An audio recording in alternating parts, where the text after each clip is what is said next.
दोस्तों, क्या आपने कभी सोचा है कि हमारा दृष्टिकोण हमारी सबसे बड़ी ताकत या हमारी सबसे बड़ी कमजोरी बन सकता है? इस वीडियो में हम सिखाएंगे कि सही सोच से हम अपने जीवन को कैसे खूबसूरत बना सकते हैं। एक दिन एक युवा अपने गुरु के पास आया। वह परेशान, दुखी था और भारी दिल से गहरी सांस ले रहा था। उसने गुरु से कहा, गुरु जी, मुझे लगता है कि पूरा संसार मेरे खिलाफ है। सब मुझसे नफरत करते, मेरी सारी कोशिशें बेकार जा रही हैं। दोस्तों, फिर गुरु ने पूछा, क्या तुम्हें लगता है कि जीवन एक युद्ध है? शिष्य ने कहा, हाँ गुरुजी, हर दिन मुझे लगता है कि मैं किसी न किसी से लड़ रहा हूँ। यह सुनकर गुरु हल्की मुस्कान दी और फिर कहने लगे, जीवन को एक खेल की तरह लो, इसे युद्ध की तरह मत देखो। अगर आप हमेशा महसूस करते हैं कि दूसरे लोग आपसे नफरत करते हैं, आपके खिलाफ हैं और आपका समर्थन नहीं कर रहे हैं, तो यह आपकी आत्मसम्मान को खो देगा। आप खुश नहीं रहेंगे और उदास हो जाएंगे। अगर आपके अंदर नकारात्मक भावनाएं नहीं बढ़ेंगी, तो सबसे पहले जीवन को युद्ध की तरह देखना बंद कर दो। मत सोचो कि हर कोई तुमसे अलग है, सोचो कि यह एक खेल है। दोस्तों, एक खेल में हमेशा दो प्रतिद्वंद्वी या दो पक्ष होते हैं। सोचो कि तुम और तुम्हारा लक्ष्य खेल का एक पक्ष हो और दूसरी तरफ आपकी नकारात्मक भावनाएं आपकी कमजोरी, बुरी स्थितियां या यहाँ तक कि दूसरे लोग हो सकते हैं। लेकिन हर किसी को इस दृष्टिकोण से मत देखो कि वे मेरी मदद नहीं कर रहे हैं या वे मेरी भलाई नहीं चाहते हैं।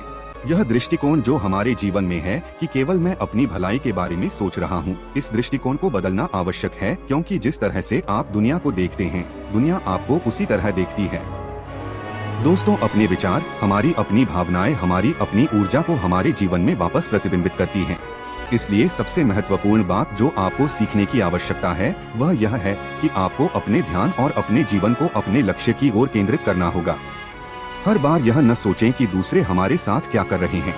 जितना अधिक आप दूसरे लोगों और उनके शब्दों पर ध्यान देंगे, आपकी ऊर्जा उतनी ही कम हो जाएगी और आप अपने मन को नियंत्रित और शांत नहीं रख पाएंगे। दोस्तों, दूसरी महत्वपूर्ण बात जो आपको समझनी है, वह यह है कि आपकी ऊर्जा आपकी समस्याओं का कारण है। आपके जीवन में आज जो भी समस्याएं और दुख हैं, वे सभी आपकी ऊर्जा से आ रहे हैं। इसका मतलब यह नहीं है कि आप अपने लिए बुरा चाहते हैं, लेकिन आपके अंदर एक अवचेतन मन है जो आपके अतीत को पकड़ कर रखता है। क्यों? यह सही नहीं है, यह करना चाहिए, यह नहीं करना चाहिए। लेकिन जिस आवाज पर हम अपने काम करते समय, लोगों को देखते हुए, लोगों से मिलते हुए, फैसले लेते हुए अधिकांश समय निर्भर करते हैं, वह आवाज शायद गलत है, क्योंकि यह आवाज आपके अतीत से आ रही है, आपके अवचेतन मन में बैठी है। यह आपकी यादों से आ रही है, यह आपके ज्ञान से आ रही है, जो अधिकांश समय इतना सटीक नहीं हो सकता, क्योंकि बचपन में हम सभी ने भावनाएं महसूस की हैं। एक छोटा बच्चा चीजों को नहीं समझ सकता, उसके पास अभी भी पर्याप्त समझ नहीं है, उसके पास चीजों को समझने की बुद्धि नहीं है। दोस्तों, अगर आप सोचेंगे कि मेरे माता पिता मुझे प्यार नहीं करते, कि मैं एक अच्छा व्यक्ति नहीं हूँ, इसलिए हमारी ऊर्जा हमारे जीवन में गलत चीजों को आकर्षित करने के लिए जिम्मेदार है, इसका मतलब यह नहीं है कि आप पूरे जीवन अपने आप को दोष देते हुए और रोते हुए रहते हैं, यह केवल मेरे कारण हुआ है। नहीं, यह आपकी पूरी गलती नहीं है, क्योंकि बहुत सारी चीजें जानबूझकर या अनजाने में आपके अंदर प्रवेश कर चुकी हैं। लेकिन यह आपकी जिम्मेदारी बन जाती है कि आप अपने जीवन को बेहतर बनाएं और इसे ऊपर उठाएं। दोस्तों, आज से एक चीज अपने दिमाग में रखें। क्या चाहते हैं आप अपने जीवन में, क्या महसूस करना चाहते हैं, और जिस तरह से आप इसे अपने दिमाग को स्पष्ट रूप से बताते हैं, उसी तरह अगर आप अपनी नकारात्मकता को दूर करने पर काम करते हैं, तो ये दो चीजें एक साथ दो पहियों की तरह हैं, जो आपके जीवन में स्थिरता और परिणाम देंगे। इसलिए सबसे पहले सबसे महत्वपूर्ण बात यह है कि अपने शब्दों पर ध्यान दें, क्योंकि हमारे शब्द हमारे विचार बन जाते हैं। अगर आपको अपने अंदर बैठे गलत विश्वासों को जड़ से उखाड़ फेंकना है, तो आपको आज से ही अपने शब्दों पर ध्यान देना होगा। पहली चीज जो आपको इसे आदत बनानी है, वह है सकारात्मक शब्द बोलना। अच्छे शब्द चुनें, ऐसे शब्द बोलें जो वातावरण को सुधारें और लोगों की ऊर्जा को ऊपर उठाएं। आप अपने लिए बुरा नहीं चाहते हैं, लेकिन कभी भी दूसरों के लिए बुरा मत सोचें। दोस्तों, जब भी हम दूसरों में दोष ढूंढते हैं, दूसरों के बारे में बुरा बोलते हैं, हम यह नहीं सोचते कि इसका हम पर क्या प्रभाव पड़ रहा है, हमारे अवचेतन मन में क्या चल रहा है। हमारा अवचेतन मन एक छोटे बच्चे की तरह है। जब भी हम दूसरों के बारे में बुरा बोलते हैं, तो हमारे अंदर का बच्चा इसे सहन करता है।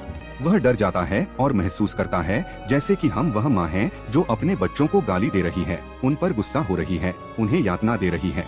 इसलिए आज से अपने अवचेतन मन के बारे में सोचकर सकारात्मक रूप से बोलना शुरू करें। लेकिन याद रखें, सकारात्मक होना केवल यह कहने का मतलब नहीं है कि सब कुछ ठीक है, बल्कि आपको जो करना है वह यह है कि अच्छे विचारों को बोलते हुए आपको अपने मन में सकारात्मक विचार रखने हैं और उन चीजों के बारे में अधिक बात करनी है जो आपके जीवन में आपको खुशी देती हैं। दोस्तों, दूसरी चीज जो आपको करनी है वह यह है कि अगर आप अपने जीवन में कुछ भी चाहते हैं, आप धन चाहते हैं, आप किसी समस्या से छुटकारा चाहते हैं, आप संबंधों को सुधारना चाहते हैं, तो सबसे पहले आपको यह विचार अपने मन में लाना होगा कि भगवान, ब्रह्मांड, उस अदृश्य शक्ति के लिए सब कुछ संभव है और क्योंकि मैं उनका एक हिस्सा हूँ, मेरे लिए भी सब कुछ संभव है। दोस्तों, इस तरह जब हम अपने अंदरूनी संवाद को बदलते हैं और अपने आप से सकारात्मक बोलना शुरू करते हैं, तो वह सकारात्मक सोच हमारी जुबान पर भी आने लगती है। जैसे आप कहते हैं, सब कुछ मेरे लिए ठीक हो जाएगा भगवान, यह आदर्श शक्ति केवल मेरे लिए है, यह मेरे खिलाफ नहीं है, यह ब्रह्मांड देने के लिए है, यह लेने के लिए नहीं है। इसलिए धीरे धीरे हमारी सोच स्वतः सुलझ जाती है और आसान हो जाती है। तब हम अधिक सकारात्मक सोचते हैं और हमारा काम और प्रयास भी अधिक सकारात्मक हो जाता है। गुरु ने एक उदाहरण देते हुए कहा, एक बार एक महिला मेरे पास आई जिसके पास बहुत कर्ज था, लेकिन वह पैसे को आकर्षित नहीं कर पा रही थी। उससे बात करने के बाद मैंने समझा कि उसकी समस्या यह थी कि वह अभी भी दूसरों को कोस रही थी। उसे लगा कि वह इस स्थिति में इसलिए है क्योंकि दूसरों ने उसके साथ ऐसा किया है। मैंने उसे सलाह दी कि पहले खुद से बैठो, अकेले बैठो, शांति से बैठो। दोस्तों, जब महिला ने शांत मन से सोचना शुरू किया तो उसे समझ में आया कि पैसे को इस समय वह अपने जीवन में केवल पैसे को आकर्षित करना चाहती है। तो उसके मन में स्वतः एक सकारात्मक विचार दौड़ने लगा कि वह पैसे को आकर्षित कर सकती है, वह इसके योग्य है। उसका मन उसे पैसे कमाने के नए तरीके सुझाने लगा और धीरे धीरे महिला का आत्मविश्वास बढ़ने लगा कि हाँ, मैं पैसे के योग्य हूँ, पैसे आएंगे। दोस्तों, फिर उसने नई चीजों पर काम करना शुरू किया और धीरे धीरे वह कर्ज मुक्त हो गई और आज वह बहुत समृद्ध जीवन जी रही है। तो आपने देखा कि जब हम अपने मन और शरीर को शांत करते हैं और दूसरों को दोष देना बंद कर देते हैं और अपने अंदर एक सकारात्मक विचार डालते हैं, तो उस विचार का हमारे मन और शरीर पर कितना अच्छा प्रभाव पड़ता है। दोस्तों, जो कुछ भी आप जीवन में चाहते हैं, अगर आप धन चाहते हैं, अगर आप समृद्धि चाहते हैं, अगर आप कुछ भी चाहते हैं, तो आपको इसे अपनी ही शब्दों में अदृश्य शक्ति को समर्पित करना चाहिए। इसलिए जो कुछ भी आपके पास आज नहीं है, जो कुछ भी आपके जीवन में सही नहीं हो रहा है, उसके बारे में सोचो। उस अदृश्य शक्ति के मन में सब कुछ प्रचुरता में है। अच्छी स्वास्थ्य, अच्छे संबंध, मिठास, शांति। इसलिए अगर उस दिव्य शक्ति के लिए सब कुछ संभव है, तो वही दिव्य शक्ति मेरे अंदर भी है, इसलिए मेरे लिए भी सब कुछ संभव है। इस तरह जब हम अपनी सर्वोच्च दिव्य शक्ति से जुड़ने की कोशिश करते हैं और उस शक्ति को बुलाते हैं, तो स्वतः हमारी ऊर्जा अधिक सकारात्मक, अधिक शुद्ध और मजबूत हो जाती है।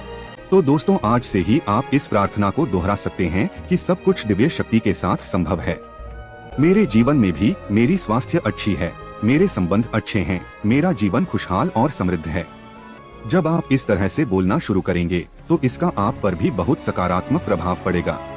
दूसरी बात यह है कि जब भी हम दबाव में होते हैं, तनाव में होते हैं, तो हमारी सकारात्मकता फीकी पड़ने लगती है और हम उस ऊर्जा से अपना संबंध तोड़ने लगते हैं। तो दोस्तों, आपको लगेगा कि आप अंदर से हल्का हो रहे हैं।